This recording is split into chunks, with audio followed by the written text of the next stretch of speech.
রাজনীতি করা খুবই কঠিন।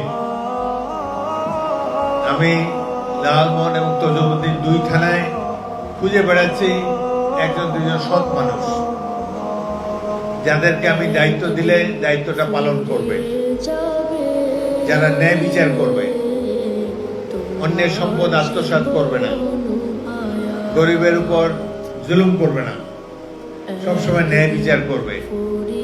এইরকম মানুষ পাওয়া বড় দুষ্কর। আমি এখনো খুঁজেই বেড়াচ্ছি। আমি ভাবি যখন আমি থাকবো না, তখন আপনাদের কে দেখাশোনা করবে, ন্যায় বিচার কে করবে? এই কথা ভেবে রাত্রে অনেক সময় ঘুম হয় না। এত বছর রাজনীতি করলাম, মানুষ তো দেখি না।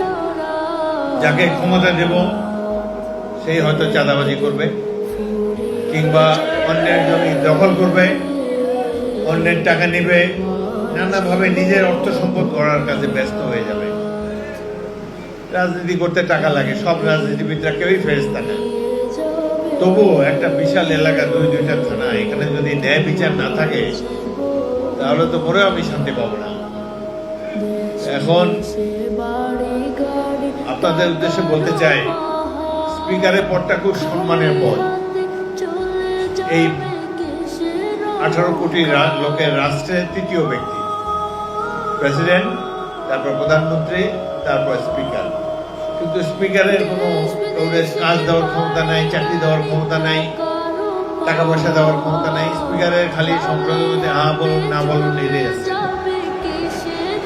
কিন্তু সম্মান আছে। আমি রাজনীতি করছি সম্মানের জন্য। আল্লাহ এই দেশের তৃতীয় ব্যক্তি সম্মান আমাকে দিয়েছে, এই জন্য আল্লাহ রাব্বুল আলামিনের কাছে অনেক শুকরিয়া। কিন্তু একজন 3 বার মন্ত্রী হয়েছিলাম। মন্ত্রী হয়ে অনেকের অনেক উপকার করা যায়।